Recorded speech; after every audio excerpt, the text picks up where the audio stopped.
नमस्कार। जोहार झारखंड में आपका स्वागत। मैं राहुल ओझा आपके साथ। बड़ी खबर बीजेपी के टिकट बंटवारे से जुड़ी हुई है, जहां लोकसभा चुनाव के लिए बीजेपी में दूसरी लिस्ट पर आज मंथन होने जा रहा है। वहीं झारखंड से धनबाद और चतरा सीट पर सस्पेंस अभी तक कायम है। पार्टी ने इन दोनों सीट पर अभी तक प्रत्याशी के नाम का ऐलान नहीं किया है। वहीं धनबाद का टिकट अटकने पर अटकलें तेज होती दिख रही है। बीजेपी नेताओं ने दिल्ली में डेरा डाल रखा है। इनमें धनबाद के विधायक राज सिन्हा, बाघमारा के विधायक ढुल्लू महतो के साथ संजीव सिंह की पत्नी रागिनी सिंह भी शामिल हैं। वहीं केंद्रीय ग्रामीण विकास मंत्रालय के प्रधान सचिव शैलेश कुमार सिंह की पत्नी परिणीता सिंह भी रेस में सबसे आगे बताई जा रही हैं। ऐसे में धनबाद से किसे टिकट मिलता है, इस पर सबकी नजरें टिकी हुई है। तो धनबाद और चतरा सीट पर खास करके सस्पेंस से रांची संवाददाता निरंजन सिंह हमारे साथ जुड़े हैं। निरंजन, दो इन खास सीटों पर सस्पेंस अभी भी बरकरार है। क्या लग रहा है कि उम्मीदवारी की रेस में कौन आगे है और क्या फैसला सामने आ सकता है? की है अब जो दूसरी लिस्ट जारी होगी वह 8 मार्च के बाद होगा, क्योंकि केंद्रीय चुनाव समिति की जो बैठक दिल्ली में होने वाली है वह 8 मार्च को है। उसके बाद सूचना जारी होगी। निश्चित तौर पर जो धनबाद और चतरा है, दोनों जो अगर बात करें जातीय समीकरण में, तो अभी फिलहाल जो सांसद हैं वो दोनों राजपूत से हैं। धनबाद में पीएन सिंह दूसरी बार है, पहली बार 2009 में बने, दूसरी बार 2014 में बने। निश्चित तौर पर उम्र को लेकर के उनकी टिकट कट सकती है।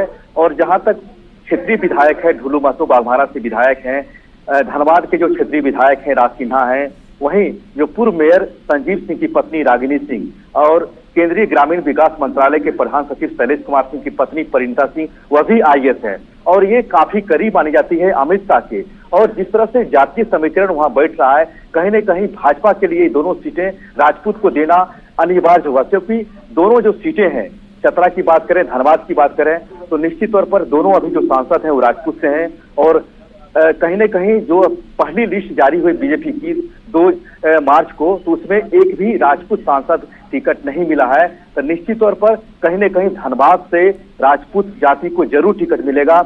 इनमें अगर हम बात करें तो परिणीता सिंह सबसे ऊपर चल रही है और रागिनी सिंह दूसरे नंबर पर चल रही है। सभी अभी दिल्ली दरबार पहुंचे हुए हैं और केंद्रीय नेतृत्व का गुहार लगा रहे हैं। अब देखना यह है कि लगातार जिस तरह से अगर हम बात करें तो पूरे लोकसभा अगर 14 सीट यहाँ है तो 11 सीटों पर घोषणा हो गई है। गिरिडीह जो सीट है वो आंसू के झोलों में है। एनडीए के साथ गठबंधन है, तो गिरिडीह का अब कौन उम्मीदवार होता है ये तय करना है आजसू पार्टी को। लेकिन जो 2 सीटें हैं फिलहाल हम अगर बात करें तो चतरा से सुनील सिंह है, वह भी दूसरी बार सांसद हैं। पहली बार 2009 में पार्लियामेंट पहुंचे, उसके बाद 14 में पहुंचे। उनका टिकट तो कतना। चलिए, बिल्कुल। तो निगाहें खास करके दोनों सीटों पर है। बहुत बहुत शुक्रिया इस अपडेट के लिए आपका। तो लोकसभा चुनाव की तैयारी में जुटी बीजेपी की दूसरी लिस्ट पर आज मंथन होने जा रहा है। इधर सूत्रों के हवाले से खबर आ रही कि चतरा और धनबाद में प्रत्याशी तय करने को लेकर बीजेपी पसुपेश में दिख रही है। दरअसल चतरा सीट पर बीजेपी प्रदेश कमेटी ने पांकी विधायक शशिभूषण मेहता का नाम सबसे ऊपर भेजा था, लेकिन प्रधानमंत्री के नेतृत्व में केंद्रीय टीम ने पाया कि मेहता का नाम बीजेपी कार्यकर्ताओं की रायशुमारी में था ही नहीं। वहीं प्रदेश कमेटी ने रांची लोकसभा सीट के लिए प्रदेश के महामंत्री प्रदीप वर्मा का नाम प्रस्तावित किया था और संजय सेठ के नाम प्रदेश से गई सूची में कहीं नहीं था। मिल रही जानकारी के मुताबिक यहां भी केंद्रीय नेताओं ने हस्तक्षेप किया और संजय सेठ का नाम रांची से लोकसभा चुनाव के टिकट के लिए फाइनल कर दिया गया।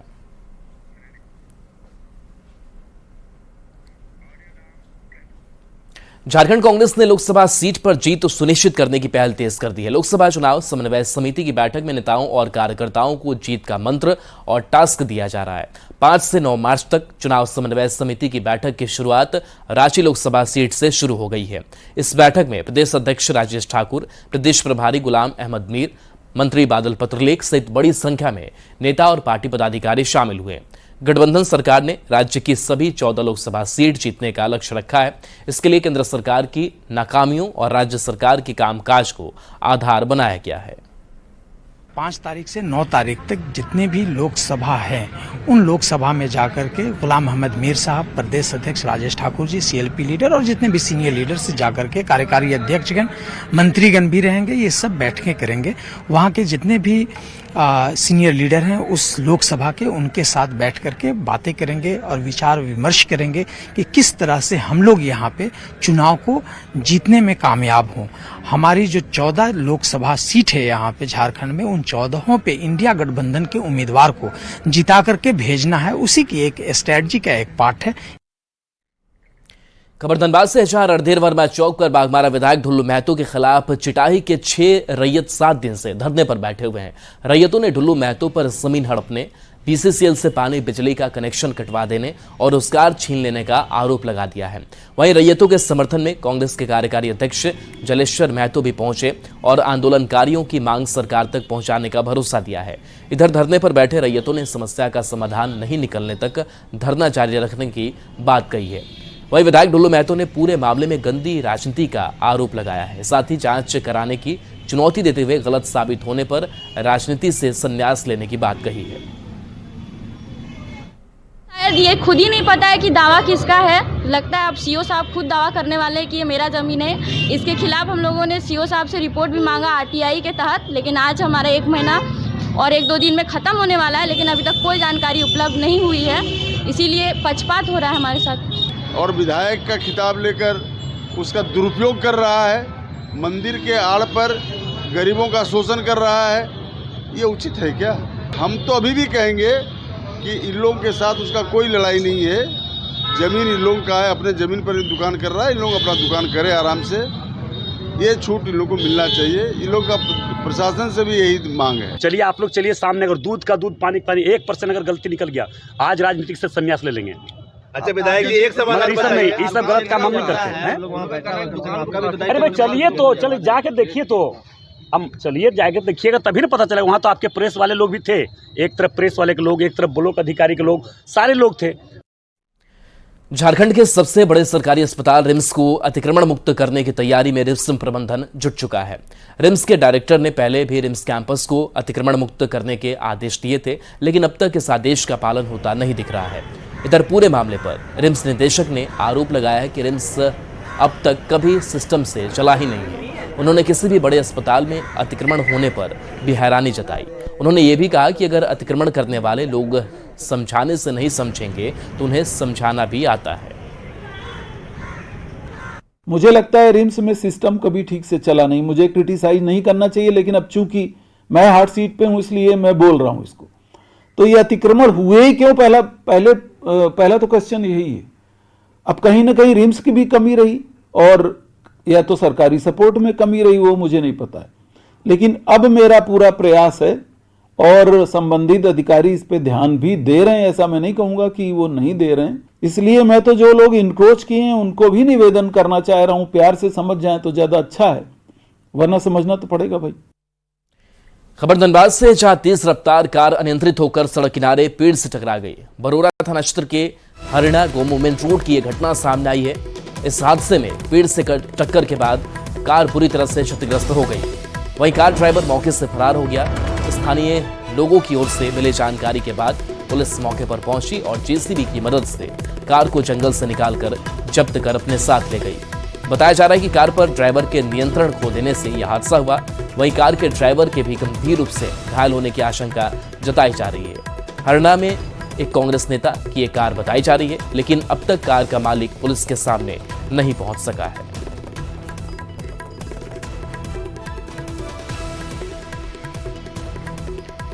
रांची से बड़ी खबर है, जहां मांडर में युवक का शव मिला है।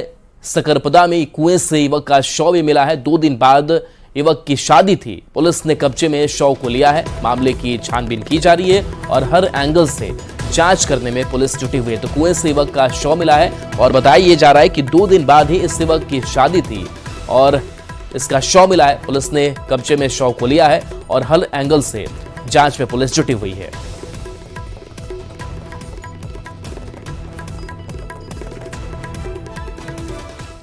धनबाद में रेलवे अधिकारी के क्वार्टर में तैनात गार्ड का शव गैराज में मिलने से सनसनी फैल गई। मृतक के परिवार के सदस्य उससे 2 दिन से कॉल कर रहे थे, लेकिन बात नहीं हो पा रही थी, जिसके बाद गुमशुदगी का मामला दर्ज कराया गया था। पुलिस ने मोबाइल लोकेशन के आधार पर गार्ड पवन कुमार का शव बरामद किया। गैराज में गार्ड का शव फंदे से झूलता मिला, जिसके बाद गार्ड के सुसाइड की आशंका जताई जा रही है। वहीं सुसाइड या मर्डर दोनों एंगल पर जांच के लिए पुलिस ने पोस्टमार्टम के बाद बिसरा को सुरक्षित रख लिया है। इधर मिली जानकारी के मुताबिक घटना के वक्त क्वार्टर में कोई अधिकारी मौजूद नहीं था। फिलहाल पुलिस पूरे मामले की जांच में जुटी हुई है। सोचे कि चलते हैं थाना में एक बार एफआईआर कर देते हैं, गुमशुदगी का कर देते हैं। वहाँ करने गए थाना में, तो थाना वाला मोबाइल ट्रैक किया, मोबाइल ट्रैक करके बता रहे हैं कि हाँ, ये तो मोबाइल वही ट्रैक हो रहा है, लोकेशन वही बताया जा रहा है आपका बंगलों में। तब फिर थाना के साथ वहाँ गए, थाना वाला अंदर गए, वो लोग जाके पूरा सर्च किए हैं, वहाँ जाके सर्च करके तब इनका गैरेज में निकला है। तो अधिकारी लोग थे बंगलों में जो अधिकारी? नहीं, वो आउट ऑफ स्टेशन थे। तो कब गए थे आउट ऑफ स्टेशन? कब गए थे वो? पहले से ये हमको नहीं जानकारी कब गए थे। घर में किसी का विवाद था किसी से? तो घर में कोई विवाद नहीं।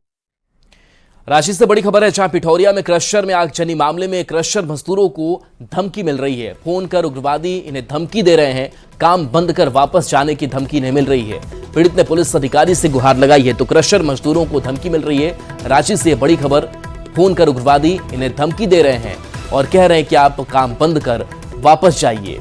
पीड़ित ने पुलिस अधिकारी से इस पूरे मामले को लेकर के गुहार लगाई है।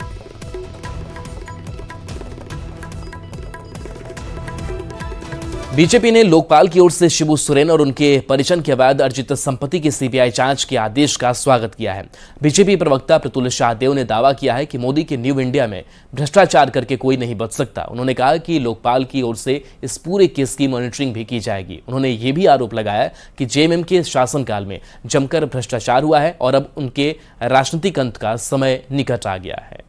देखिए, भारतीय जनता पार्टी लोकपाल के द्वारा शिबू सोरेन और उनके परिजनों के बेनामी संपत्ति के जांच के आदेश का स्वागत करती है और हमारा मानना है कि ये नरेंद्र मोदी जी का न्यू इंडिया है। आप भ्रष्टाचार करके बड़े पदों पर रहकर भी नहीं बच सकते। तो हमारा मानना है कि अब शिबू सोरेन परिवार ने जो अकूत और अथाह संपत्ति 108 संपत्तियों का हलफनामा जो उन्होंने दिया था, इसके अतिरिक्त भी कई 100 संपत्तियां इनके होने की आशंका है। तो उन सारी संपत्तियों की अब जांच सीबीआई करेगी और झारखंड मुक्ति मोर्चा के लिए ये एक बड़ा झटका है।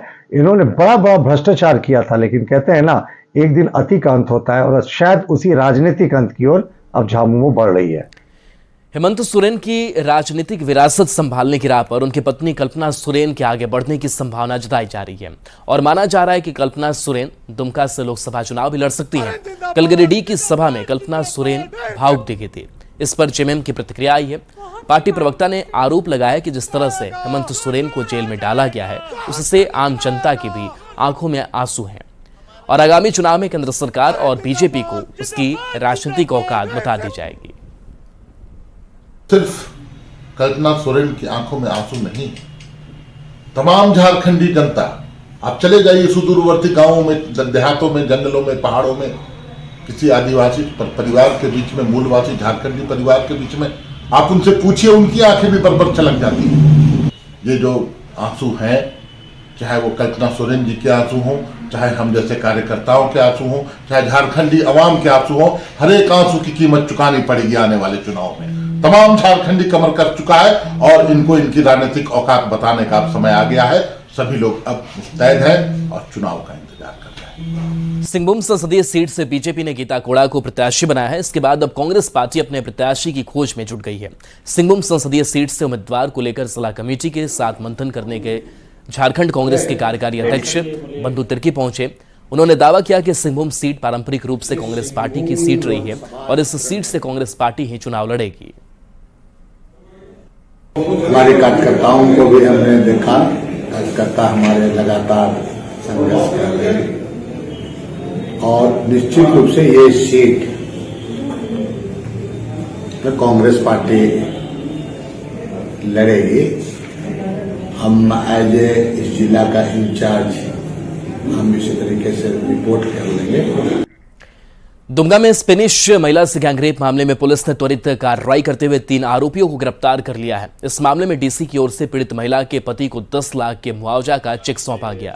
विक्टिम कंपनसेशन स्कीम के तहत 10 लाख रुपए की सहायता राशि पीड़ित के परिवार को दी गई। इधर गैंगरेप मामले में पुलिस की कार्रवाई की पीड़ित के पति की सराहना की, साथ ही पूरे मामले में कार्रवाई के लिए झारखंड सरकार और पुलिस को धन्यवाद भी दिया। Thank you for a lot of time for the governor Giancar. The police is very fast investigation. 3 or 4 people is detained. Thank you, thank you, thank you, police. Sorry. Jharkhand में 7 मार्च तक मौसम में बदलाव का अलर्ट जारी किया गया। बारिश और ओलावृष्टि की चेतावनी के साथ मौसम विभाग की ओर से येलो अलर्ट भी जारी किया गया है। मौसम विज्ञान केंद्र के वैज्ञानिक के मुताबिक राज्य में पश्चिमी विक्षोभ का अभी असर है। वहीं बंगाल की खाड़ी में भी एक सिस्टम बन रहा है जिसका असर झारखंड में पड़ सकता है। इससे पूरे राज्य में हल्की से मध्यम दर्जे की बारिश हो सकती है। वहीं 8 मार्च के बाद मौसम साफ होने की संभावना जताई जा रही है। 5 में झारखंड में मौसम शुष्क रहने की संभावना जताई जा रही है और 6-7 में झारखंड के जो दक्षिणी भाग हैं, कोल्हान और उससे सटे हुए इलाकों में ही कुछ जगह पे हल्के दर्जे की बारिश देखी जा सकती है। 8 तारीख से झारखंड में मौसम बिल्कुल शुष्क है, ड्राई है और गर्जन वज्रपात की भी संभावना जताई जा रही है। हवा के झोंके गर्जन वज्रपात के समय 30 से 40 किलोमीटर प्रति घंटे के हिसाब से भी चल सकते हैं। तो लोग अपना जो गर्जन वज्रपात के समय खास ख्याल रखें, पेड़ों के नीचे ना रहें, सुरक्षित स्थान पर शरण लें और कच्चे पक्के मकान से थोड़ा सा दूरी बना सकते हैं। जो उतने मजबूत नहीं है मकान, उनसे थोड़ी सी दूरी बना सकते हैं। खबर रामगढ़ से। जहां लगातार बारिश होने से रामगढ़ ललपनिया मेट रोड पर सुंडिया बाजार में घुटने भर पानी जमा हो गया है। इससे राहगीरों को काफी परेशानी हो रही है। 4 दिन से हो रही बारिश से हालात और भी खराब है। वहीं सड़क के दोनों ओर नाली नहीं रहने से हालात बनाए हैं। वहीं गाड़ियों के आने जाने से सड़क का गंदा पानी घर और दुकान में भी घुस जाता है। ये सड़क रामगढ़ जिले के मांडू कुज्जू कोयलांचल को बोकारो जिले के ललपनिया गोमिया से जोड़ता है। लोगों ने रोड के किनारे नाला नहीं बनाए जाने पर चुनाव में वोट बहिष्कार की चेतावनी भी दी है। के किनारे मेरा घर है और हल्का बारिश के कारण से मेरा घर में पूरा पानी घुस जाता है। आवाजाही वाले लोग जितने भी हैं, बाइक वाले, साइकिल वाले, पैदल वाले, स्कूल वाले, सब आपस में झगड़ जा रहे हैं और डेली कला हो रहा है। हल्का बारिश में भी 4 दिन हो गया और पानी का जमाव। और चलिए न्यूज़ 18 बिहार झारखंड पर खबरें आपके लिए लगातार जारी हैं।